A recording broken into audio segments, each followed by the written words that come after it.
Hi, everyone. Welcome back to Stand-Up Comedy, your host and MC. For over 5 years, we've been diving deep into the world of stand-up comedy, sharing stories, insights, and laughs with some of the most talented comedians, club owners, and industry insiders around. Now we're taking you on a trip down memory lane with a special Best Of series. We've handpicked some of the most unforgettable moments, greatest laughs, and top insights from past episodes. So whether you're a longtime listener or just joining us, these episodes are packed with gems you won't want to miss. So sit back, relax, and get ready to relive the laughs. This is Stand-Up Comedy, your host and MC, the Best Of edition. Hi, welcome to another podcast, and we got something different and exciting for you this week. I am in the pleasure company of three lovely ladies, all of whom worked for me back in the day, and we're going to talk about what it's like being an employee at a comedy club. Ladies and gentlemen, let's hear it for Patti Sewel Sherri Morsett and Lynn Stobener. Well, that was pretty incredible. All right. So let's kick things off. Patti and Sherri, we already talked to Lynn in an earlier podcast. She was a hostess, kitchen manager, house MC, ended up being an entertainer, and ended up managing some of my clubs. So she's historically very important. But the club also wouldn't have had its success without a really tremendous staff that stuck around for many years. And part of that staff were Patti and Sherri, who were cocktail waitresses back in the day. So Patti, we'll start with you. How did you come to work for me at Laughs? Well, first of all, I'd like to say that I was head waitress. And Scott knows what that's all about. Yeah, she earned the title. But I'm bummed. Well, we got that out of the way fast. Any millennial listening out there, it was okay to say that back then. I actually got started at Laughs Unlimited because I was dating your bartender, one of your bartenders there, and I came in one night with him just to see the show, and it was at Birdcage. Was it a secret person, or do we know who this was? This was Ben Tony. Oh, I didn't. I thought you guys met at the club. So you guys had met previously, and he brought you in. Oh, yeah. We had been dating for a while. Ben Tony is another entertainer / employee that we interviewed in a previous show. So I knew you guys had dated for a couple of years, but I didn't know it was. I thought you met at Laughs. So it was pre-Laughs. So that's interesting. Yeah. So you came in as a guest and audience member. Did you have a good time? I had a great time. I remember it was wonderful, and I loved the whole atmosphere of the club itself. And they happened to be short a waitress that night, and Ben Tony mentioned to was it you, Lynn? No, or was it was Rich. Could have been Richie. Richie maybe. Or Bob. Or was Bob, probably. managing. My girlfriend is out there in the audience, and I know she's had cocktail waitress experience. So I just kind of went, sure, I'll do it. So I was kind of. So you waitress that night? That night, Instead of being in the audience? I did not know that. That's hilarious. It was great. On-the-job training at Laughs Unlimited. To tell you the truth, if I'm remembering correctly, I am not sure if actually Patti ever legally worked. Legally by meaning I don't mean it that way. She legally worked, but in other words, she was never like an official staff member. She was always just filling in. I think actually I did. Very brief period. A very brief period downtown at the old Sacramento club. Right. I was on payroll. Otherwise, I was just fill-in, which meant I didn't really have to follow all of the same rules. That's so funny. That's Sherri, how about you? Right. I started at Laughs because I needed a job. I had 2 little boys at home. I just moved back from Hawaii. And so my kids didn't have daycare, so I sent my husband with the kids at 5 o'clock, and I would come to the club at 6 o'clock. Did you just apply and got hired? I did. I applied and interviewed. And was that at Birdcage? I did end up at Birdcage. Yeah, and Richie was the manager there. Richie was the manager. And so had you waitress previously? I did in Hawaii, and I bartended. Oh, wow. So, yeah. So what would you say the biggest difference between waitressing in a regular restaurant bar versus a comedy club?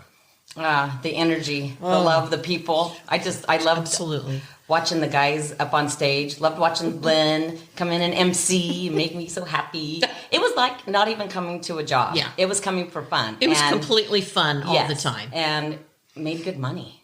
Yeah. Yeah. Oh, yeah. Made good money Absolutely. back then. Well, I remember one thing in particular that struck me as very different from other cocktail jobs I had had is that there's a show going on. So of course you're serving drinks in between, during the show, and it's dark and you got to be quiet. And I remember thinking, I've got all these long neck beers, 20 long neck beers on my tray, and I have to squat so I get out of the way of the people behind me. And that's no easy trick sometimes. And I remember that was strange, but I guess it was good for my quads. I don't know. I did do every job at Laughs except for the hardest, which was the cocktail waitressing or cocktail serving. And it's not like any establishment like a dance. I mean, you have to be invisible, yet you have to be out there all the time. You're giving good service while being invisible. That's a good way to put it. Yeah. And it was difficult because you didn't want to block or interrupt. Right. And sometimes if you're serving the front row, you're doing business. You're exchanging money and selling drinks, and you're doing it while respecting somebody maybe 3 feet away, trying to entertain people. Right. And we were so lucky, and we talked about this during Lynn's interview, that we just happened to get a magically great staff. People that enjoyed coming to work, like you said. It wasn't like a job. It was more like family. Mm-hmm. We did a lot of things outside of work like family. But and it's good to hear that you made good money because that helps.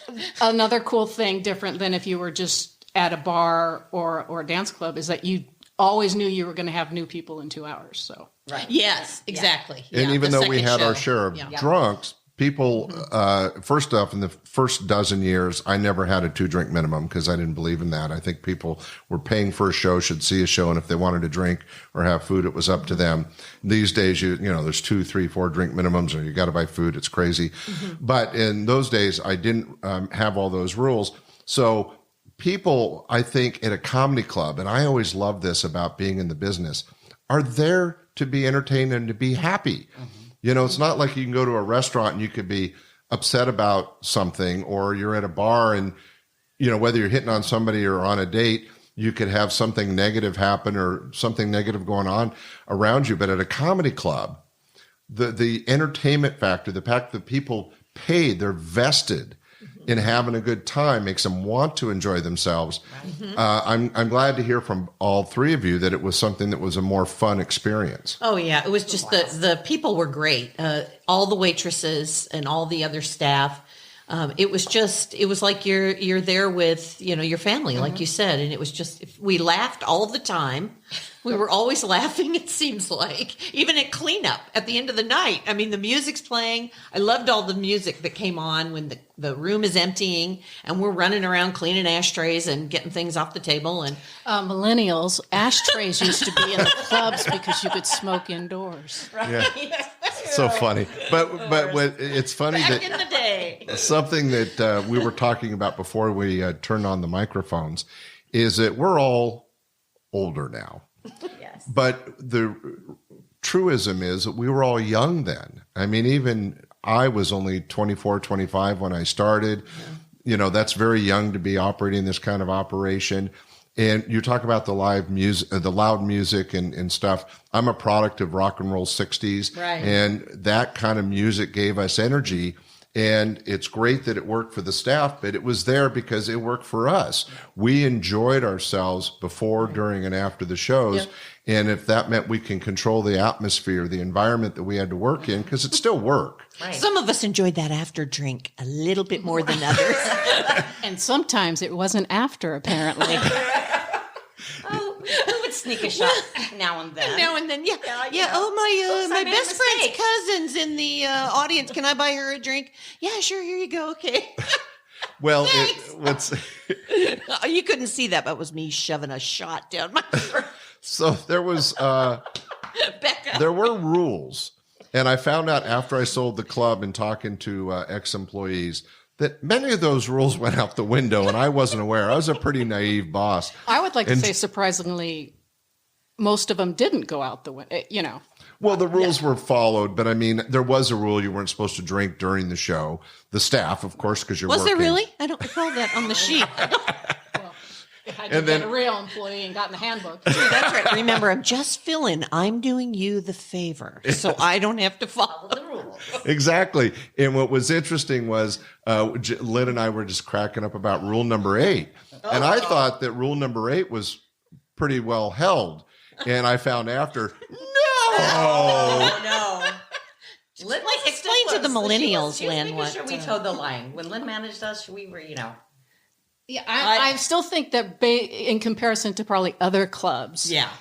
things were. I think yes, the rules were broken, and yes, people once in a while did, commingled. No, but it's like you Went got out on a date. you have to think about it like after working together and bonding for so long, people were protective of the club of where they worked. Oh, yes. If I remember Sherri would say, "Hey, this new person, just snuck a drink, and we won't have that." Good for you, Sherri. right? Of course, I was like 3 years after I found her. Never mind. Lying about doing shots of tequila. tequila. I'm sorry, I said, well drinks only. No premium liquor. Damn it. Only the best. Only the best. Yeah, for my us. cousin's best friend out in the audience, she wanted that to be a Stoli kamikaze, if you don't mind. Well, as the owner, I had tried to establish a set of rules that I thought would protect, and Lynn and I talked about this. Sorry, audience, you're hearing it again. I had a lot of young staff, and it was not the waitresses I was really the most concerned about because you were all adults. But Lynn came to work for me when she was 15, and then she brought her friends along, and they worked for me while they were 15, 16, 17, 18, 19, up into 20. But that's very young to be in a nightclub situation. And so the rules were there to protect really the underage, under 21 gals, and I had mostly women working for me. For some reason, I did better with women than men. I don't know why. But Don't ever change that. but it was that was why the rules were there, and Lynn's always really quick to say that it did work and that it was better than most other nightclubs and especially comedy clubs. And one of the reasons I had the rules was that people at other comedy clubs, it ruined comics and it ruined staffing if they would, somebody would date or have a sexual interaction and then the next night the guy's on stage and the waitress is throwing shit at him, right? That's something you don't want the audience to have to deal with. So let's move on to the next set of questions I have. We'll start with Patti. Did you have any kind of strange or any memorable audience or stories at interactions with other staff members? I do remember when I was working down in Old Sacramento one night. We had Scott. You were there. You'll remember this. I had 3 tables in the very back, 4 seating tables in the very back of the room, and I came around the corner with drinks for the rest of my section, and they were all filled, and they were filled with Hell's Angels. Do you remember that? Yes. That motorcycle. Remember?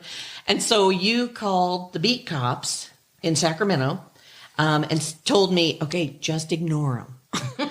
Well, they're in a comedy club and they're scary and they want booze. And they were utilizing their ashtrays. Yes, they were, where they were conveniently cutting up their cocaine. Right. And Which we didn't sell. Which we did not Thanks sell. for making that clear. That was not on the menu. So that's one of the reasons. But I did. So I kind of kept walking around them, and I remember thinking, "Oh, this is not going to end well. This is not going to be good."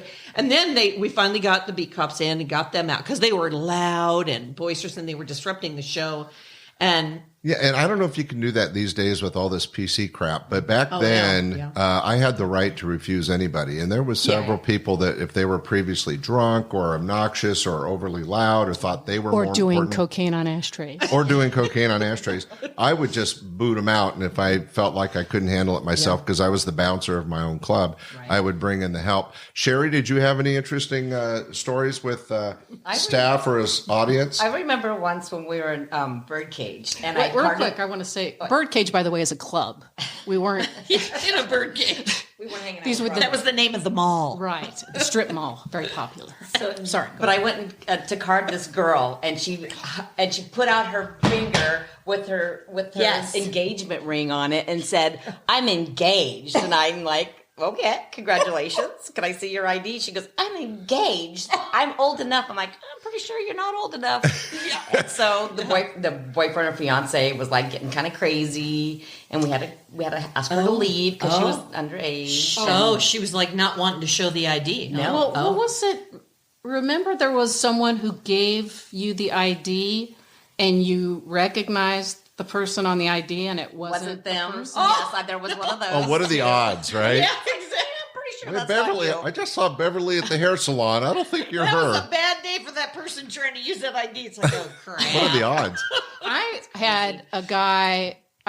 We served them, and then I don't know why I was at the table, but I said whatever the amount was, and he showed a badge and he goes, "This will be our pay," or whatever. And I'm like, I was so like dumbfounded. I was like, "No, that's not going to work." I didn't. It's like this guy's a cop, and he's like trying that.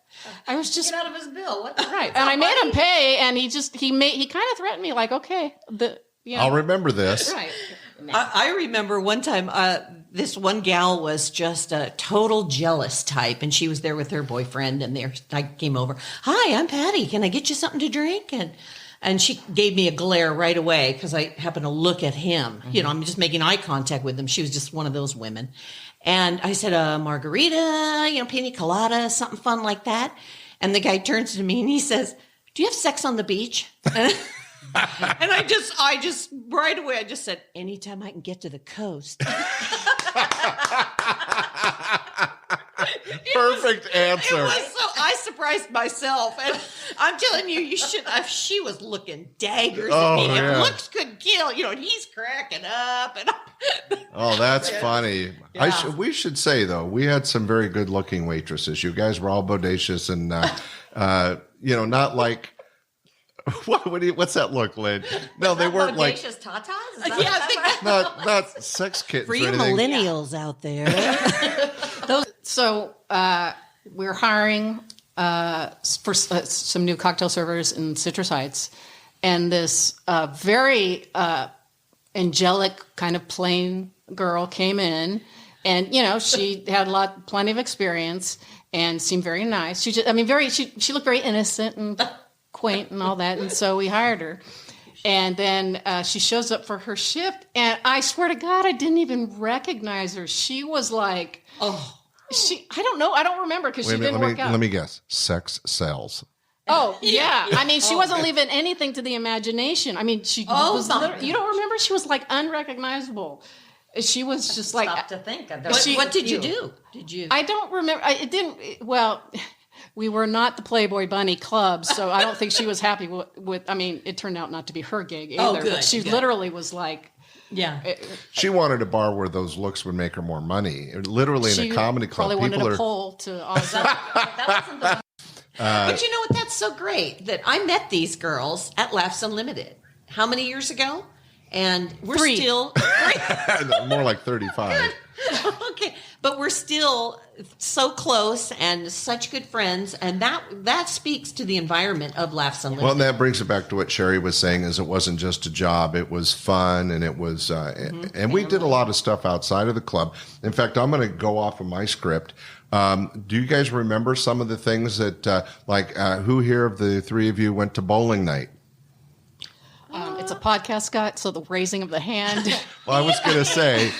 Let the record show that Sherri and Scott are the only ones raising hands. Well, Lynn was there. Apparently, my invitation to bowling night got lost in the mail. Well, it was a Wednesday night thing, and you never filled in on Wednesdays. So. There you go. And then we had the boat. We sometimes took the staff out on the houseboats after jazz festival. or something. Again, an invitation lost in the mail. We went on a bus to see the Oakland A's. Yeah. We took the whole staff to an Oakland A's game. Okay. How about we went to Poor the... Reds. Well, listen, I'm going to run. Poor Reds. We went to Poor Reds. And then Poor Reds. Oh, yeah, I was there. Gold Cadillacs. Poor Reds. Ribs. Yeah. And then we went to the water park down in... So it's a jazz festival trip? Yeah, Jazz Fest. But what park is that? It's down in Manteca. Manteca. That's right. We got a bus and we loaded it up with staff and went down to the Manteca water park. But I mean, those kind of things, I think, made us bond a little bit better. And again, having kind of a young, naive boss where everybody was treated with trust and respect, I think made it a good work environment. So we talked about working with the audience and the staff. So Pat, we'll start with you, Patti. What experiences, unique, good or bad, that you had with any of the entertainers? Well, Lynn's laughing already. Where are we going? Well, you were dating one, Bentoni, for a couple of years. But after that, I remember coming in with Bentoni one time when Dana Carvey was there. And he was so funny. And I came back another night. I also did that with Larry Miller. Very funny. Yeah, so you just named two of the best comics. Oh, yeah. Cracked me up. I think I came back 4 nights in a row. And that Lynn Stobener, she was funny, too. Yes. Lynn's pointing at herself, hilarious by the way, female comic. But I don't remember... you never had any problems then? Oh, no, I never had any problems with them. Good. Everyone had any contact with Sherri? was nice. Nope, I thought very, very nice. Yeah. The time that we were at Laughs Unlimited downtown and Harry... Anderson? Harry Anderson. Yeah. Jay Johnson. Yeah. That was big shows. They were great guys doing magic tricks for us, the staff afterwards and stuff. It was always fun. I liked it when you brought your little boys into Meet the Comics. Oh, I know. Yeah. They love the comics. Well, Jay Johnson was a world famous ventriloquist and been on the TV show Soap. And then Harry Anderson, everybody knows from Night Court and Cheers, was a very good comic magician. And they were very good friends and would often work together at the club, which was just a blessing for me because I love both of them and I get to got them in a package. But you're right. We would meet with them after the show at the Magic Hat or out in the front bar. And they were happy to entertain and keep things going even after the audience was long gone. Yeah, that was fun. I remember a post-show night, I guess it was, when we went out with Stevie Starr, the Regurgitator. Do you remember that? Oh, yeah. And we were at Fridays. Were you at that? Who was this? Stevie Starr. He's called the Human Regurgitator. Some people might remember him. He was just on America's Got Talent. America's Got Talent a few years ago, yeah. Yeah, and he's also an amazing close-up magician. So we're sitting at Fridays, and he has the salt and pepper shakers in front of him, and he takes the pepper shaker, and it looks like he swallowed it. Oh, and then he brings it back up. But I also know he's an amazing close-up magician. So to this day, I have no idea how he does what he does. I don't know if he's He amazing. did the same thing up the stairs at the Magic Hat when he took my wedding rings and took them and swallowed them. I'm like, oh, jeez, how am I going to explain this? Tell my husband somebody is swallowed my later, rings. He's like, did you want your rings back? I'm like, sure, dude, yeah. Well, what, did you just come from the bathroom? And he just spit them up. I was like, what the hell? Where were those? But he actually made a living swallowing and then bringing back up stuff, or the great regurgitator. And gosh, I don't even remember him. And he played for us a couple times. Yeah, he did live goldfish. He did a light bulb. He Oh, did all kinds of The stuff. light bulb always freaked me out. Yeah. And like Lynn said, some of it was close, prestidigitation, and some of it was he actually was able to swallow things and get it so far down his esophagus and bring it back up. But it was you were mentioning he did it once at a restaurant. I remember once that, and it might have been the same trip, but just as he's coughing up a salt and pepper shaker, here comes the waitress. And she saw this and screamed, like, what's going on? That's disgusting. Yeah. But it's not, it was, when things came up, they were very Clean. Yes. and tidy. Oh, yeah, they weren't snotty or anything. No, they were... weren't covered in saliva. So in dealing with the comics, though, you pretty much had good experiences and nobody was out of hand, because I know that there's a problem in other clubs where the comics could get kind of handsy. And I've heard after the fact, after I sold the club, that a couple of the waitresses were having after show shenanigans with some of the entertainers. Not that millennials. Shenanigans is intercourse. Yeah, intercourse. Code. It's a code word. Yeah, coitus, as Sheldon would say. You might know that. So anyway, but even then, they weren't being mistreated. They were just having relationships. Yeah. I don't know. Well, and I know there were a couple that dated and actually dated the comics, long-term dating. So I may not be blonde aware of from that. Old Sac. Yeah. I just remember Mary and Milt Abel because he does a whole bit on it now. Oh, does he? Oh, you guys haven't heard it? Oh, yeah. You heard it. I just Wasn't that the Mary? I was Not just my looking Mary. at No, Milt not your Abel's Mary. stuff on Facebook just the other day. He came across as a suggested friend on Facebook, so I dropped him a little note saying, "Hey, remember me?" And I went and looked at his page. I'd forgotten all about him. He was so hilarious. I probably can't do it justice, but it's pretty funny because he says he's lying in bed with Mary, and Mary's phone rings. She answers the phone, and she goes, "Oh, well, I'm with somebody." No, not him. No. Oh, I wish. And Milt's sitting there listening. And the funniest one is he goes, "Oh, not them." Anyway, oh my gosh. we shouldn't talk ill of Mary. She's a sweetheart. She worked for me for years, but she was having coitus, breaking rule number 8. With a very, very dear friend of mine, Milt Abel, who I just worked with a show last year, and he'll be soon guesting as an interview on the podcast. And maybe I'll have him tell the story because he does it even funnier. So that's evidence right there that there was some shenanigans going on that I was not aware of. But overall, though, you guys felt like it was a good experience, and They were all respectful. The guys were fun. Yeah. But you guys were also got experience working with comedians, and there weren't a lot of female comics in the day, but maybe there was somebody that stood out. I know, Sherri, you mentioned Ellen earlier, and she's obviously world famous now. But who were some of the other women comics that you thought made a difference on stage? Diane Nichols. Yeah, Diane Nichols was good. And that Laughs Unlimited is where I first met Carla. And we're friends today. Oh, Carla Ray. Carla Ray. Out of Las Vegas. She's a radio personality in Las Vegas and still does comedy. KKLZ, woohoo. She is so frickin' strong. I mean, I just saw her about 6 months ago. She lifting weights now? She means strong on stage. Oh my God, folks. she's killing just it. like I would love to see her again perform comedy. That I haven't seen her bit in a long, long time, so that would be fun. What? millennials. A bit is a One of my favorites was Lois Bromfield. Oh, yeah. She had that. Remember that great bit about the women in the. Sorority Girls from Hell, which you should go look up on YouTube. It's on there, and they That's did a the horror video of movie it. One where God, that's hilarious. Sorority Girls from Hell. Yeah. Check out the video; it's hilarious. But when she does that bit live on stage, it is so funny. Oh, yeah. But we had a lot of Carol Leifer, who's hilarious, came through the club. who Patti is very much alike. Oh, yeah. And also, thank you. I've been told that. But also, I think, isn't she the one that Seinfeld patterned the character Elaine in Seinfeld's show after? Carol Leifer, yeah, yes. That's right. And also Paula Poundstone started off as an opening act for me. She had come out from back east and was living in San Francisco, was struggling as an act, and worked her way up to a headliner while working at Laughs. I always liked Paula Poundstone. She had good stuff, really good stuff. Strong set. Okay, now the ladies are whispering, which you really can't do. It's hard to remember 40 years ago. I know. I got this little age thing going on. Ginkgo biloba. Yeah. Make sure Yeah. you have your...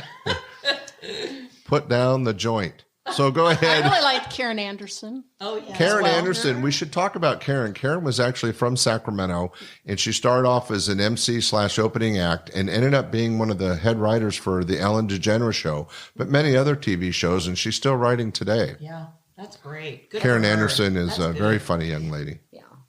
And for a while there, we looked very similar and we dressed very similar, so it messed with people's heads when she was working the club, and I was there too. And because we had like the same kind of permed hair and doing the international female comedian wardrobe, which was the blazer over the T-shirt. For you fashion people. Yeah. Fashionistas. There you go. Well, I think it's good that we talk about the female comics because to be honest, there weren't a lot, and because there weren't a lot, they weren't in the club that much. But several were developed at the club. Karen Anderson, Cheryl, the soccer mom, and a few others who've gone on and done well or stayed in comedy. And then we were lucky enough to have those that ended up being pretty good celebrities, Carol Leifer and Paula Poundstone and Ellen, just to name a couple. Lois Bromfield is still entertaining and doing great. Oh, almost forgot. Another one of my favorites. You guys remember Laura Kilmartin?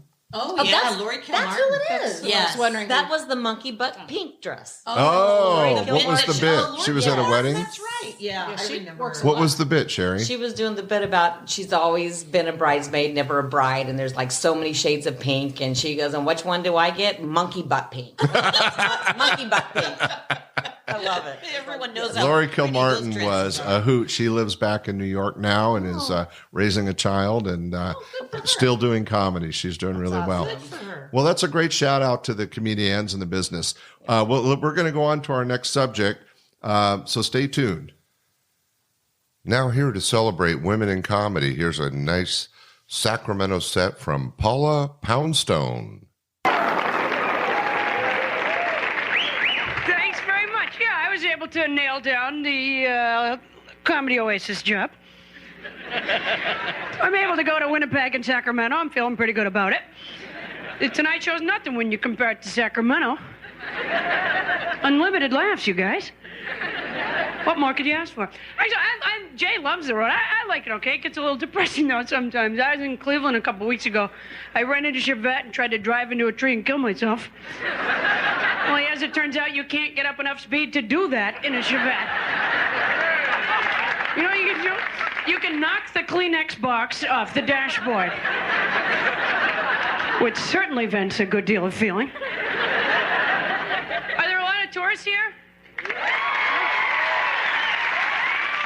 Sheesh. Then the locals are going to get their butts kicked in the playoff game, I think. I'm trying to think if I've done anything summer or vacation. I don't really too much. I'm always edgy in the summer because my parents recently bought a Winnebago, which means they could pull up in front of my house any day now and just live there. I'll tell you what, they're not plugging anything in, they're not getting any water. They should have thought of that a long time ago. When I was a little kid and my mom would get mad at me, she'd say, "Your butt is my meat." I always wondered, what wine goes with that? I don't know if it messed me up or not, but I talk to a shrink pretty much every day now. Actually, you know, the thing about seeing a shrink is you really can't pay someone to take an interest. You know what I mean? There's nothing worse than realizing that piece of paper your shrink is writing on is a crossword puzzle. It was a dead giveaway. I told her something about my mom. She said, and who played 99 on Get Smart? I said, well, Barbara Feldon. Why? And how do you feel about that? It's like, guess I'm kind of mad. I had always wanted Karen Valentine to have that role. As it turns out, a lot of my sexual problems has to do with casting in sitcoms in the early 70s.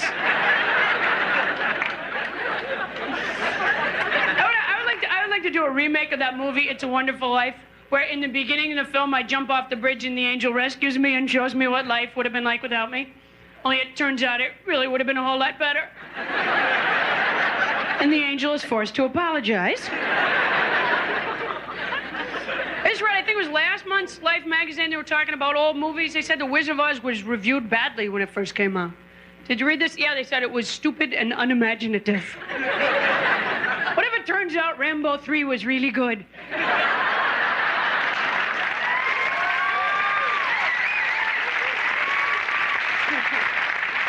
And they show it every Easter.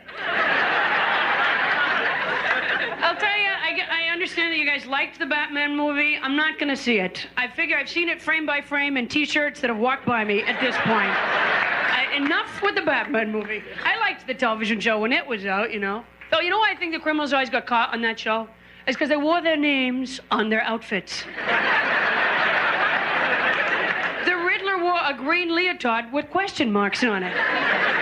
Exactly how hard is that going to be to identify? Why, yes, officer, I believe that's him.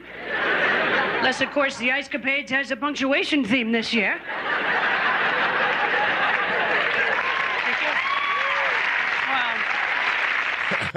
Hey, I hope you enjoyed that. That was Paula Poundstone.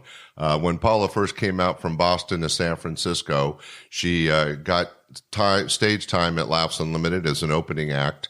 and she was one of the only acts that worked consecutive weeks as she honed her sets for the audience. It was a real pleasure to work with her. She turned out to be a very talented star in comedy.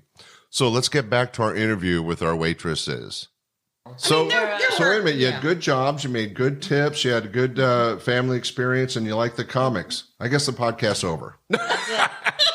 There's nothing controversial here. No. Yeah, right. I guess so. I stayed there for 8 years. When I stopped to think about it, 8 years Yes, is that's a long time. We were talking about how long the staff, like Lynn was saying, she had very little turnover on the hostess staff. Right. And they were all family and friends of Lynn's. I was so blessed to have her there. Mm-hmm. But even in the waitresses, you were there 8 years. I know Mary was there like 10 or 12. How long? Now you weren't really an employee. I was only fill-in. So but how long did you fill in? For several years, I think. But I loved it. I mean, I honestly, if I could handle it right now, I couldn't do the squatting with, long neck beers on a tray, but I would do that job today if I could. If I could go back and it was all of us, it was just great. Oh, it'd be so much fun. When you think about it, what do you do generally, on the weekends? You go out with friends. So this was like going out with friends, but you had to do a little bit of work. And then you got paid. And you got paid. Yeah, you went home with a lot of cash in your pocket. That's good. It was really perfect. It was a great job. So, Sherri, let me ask you, as we're wrapping up a little bit here, you saw a number of really good entertainers, but who stood out as somebody you thought, wow, they're going to be big stars, or you just really enjoyed them? I'll give you a quick example. Larry Miller was one of my personal favorites. He has been in several movies. He's been on a lot on TV, but quite frankly, he's not a household name, but he's got to be one of the funniest human beings on the planet. But so that's give you a range. Who did you feel really stood out, or that you thought was funny or ended up being famous? Well, Carlos Alice Rocky. Oh, yeah. Was a local boy that did good. Yeah. Totally loved and followed him. Yeah. Still do. Rocco and all that fun stuff. Yeah, he went on to what she's talking about, Rocco's. He went Rocco's Modern Times. Life. He ended up being the main voice on that cartoon, and he actually did several other. And he also did cartoons. Taco Bell. And he did. The Taco Bell dog. And didn't he do Reno 911 or something? Yes, he was on Reno 911. So he's had a good career. Yeah. Oh, yeah. But he started off as an opening act for us. Yeah, right. That's right. I remember. Right. So Carlos Alice Rocky. Anybody else? Well, Bob Worley for sure. Bob Worley was always our favorite. Always clean, and he was so much fun. And he was fun. He would stick around after the show and just fool around with all of us and fool around. Millennials. No, not that. Fool around is not shenanigans. No, he's very married and has two kids. Yeah. By the way, Bob and I and his lovely wife Bernice and my wife Jill, we're all friends. We go down and visit him in Pasadena. He still lives in South Pasadena, and we take him out to dinner at least twice a year. And always have a great time. He's doing really well. But I'll pass along that he was mentioned. Yeah. So Bob Worley, Carlos. So it's interesting that you mentioned those two guys, because you guys actually got to see people like Seinfeld, Carvey, Leno, Harry Anderson, Paula Poundstone. Sorry? Ellen. You remember Ellen being there? Ellen DeGeneres. Yeah. A lot of people don't remember that. She only worked 1 week, and she was the feature act, which means for those out there in my audience, she wasn't a headliner. She was just working her way up, and she was a featured act and worked for us for a week, and we got a chance to work with her after her shows about her set. And now I think people have heard of her. Yeah. Ellen? Yes, yeah. a little bit. She's a little bit of a household name. Yeah. I let her close for me in Stockton once. Oh, she closed her. Oh, wow.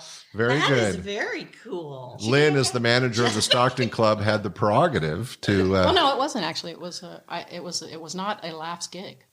Oh. It was. I don't know who. Well, no, I think they. No, it was with. I don't remember. I'm old now. 40 years, I'm starting to show a little bit. Well, that'll be really good on the podcast. Yeah. Oh, I got a great story, but I don't remember I it. middled for her. No, I opened for her because it was at the college there. What's that university? Sierra College. No, University of the Pacific. Yeah. And and then I brought her back to the Stockton Club after the show, so she cool. could see it. And that's it. Oh, cool. Well, see, good story. I don't remember that. That's a good story. So it took a while. We took the long path, but we got to the end. Yeah. Patty, what were some of the comics that you really enjoyed working with? You mentioned Bob Worley. Yeah, Milt Abel. I always loved Milt's performance. He was great. And, of course, Larry Miller. Dana Carvey, like I said, he was just great when he came back and did that week for you. Because that was, I think, as I recall, right after he got Saturday Night Live. Yeah. That gig, but he had to go early back to New York, so he kind of missed a week on his contract with you, I think. So he said, I owe you one. And darned if he didn't come back. He and Jerry Seinfeld both did that. Jerry had to cancel a week when he got the Seinfeld show, did the first season, and then came back and worked for me for a week. Now, sadly, the first season of Seinfeld actually wasn't that popular, but it was still great to have him come back and honor that. And I was talking to Larry Wilson earlier about how there is a difference between your average everyday stand-up comic and a true professional. And we've had the honor to work with some great professionals. Yeah. Well, ladies, it's been a real honor to get to see you again. And from my heart, thank you for the hours of work and, Patty, in your case, volunteering that you did at the clubs back in the 80s and 90s. And Lynn, all of it's because of you. So thank you for being here. Yes, everything is because of me. Everything. Well, I didn't mean it quite like thanks that. for the trip down memory lane. This was fun. Yeah, I hope you guys had a good time. We hope the audience got a kick out of it and got a little bit of a behind-the-scenes feel for what it was like to waitress in a comedy club. Anyway, thank you for listening. Patti Sewel, thanks for coming out, by the way, a really good author, and she had a book just come out. Sherri Morsett, a great mother of two amazing boys. Three. Well, 2 boys, 1 girl. And 1 girl. the 2 boys are amazing. The girl, I don't know. Yeah, she's okay. She'll be fine. She's a doll. 3 amazing kids. And of course, Lynn, you guys all know. So thank you very much for listening. And we appreciate everybody coming out. Everybody on the podcast, be sure to share this. Don't be shy about reviewing it and rating it. And we thank you very much for listening. Stay tuned for another episode next week. Thanks for coming out. Thanks, ladies. Tip your wait staff. Don't just tip them. Push them all the way over. Oh, God. I forgot that. Awesome. That was fun. We hope you enjoyed this episode of Stand-Up Comedy, your host and MC. For information on the show, merchandise, and our sponsors, or to send comments to Scott, visit our website at www.standupyourhostandmc.com. Look for more episodes soon and enjoy the world of stand-up comedy. Visit a comedy showroom near you.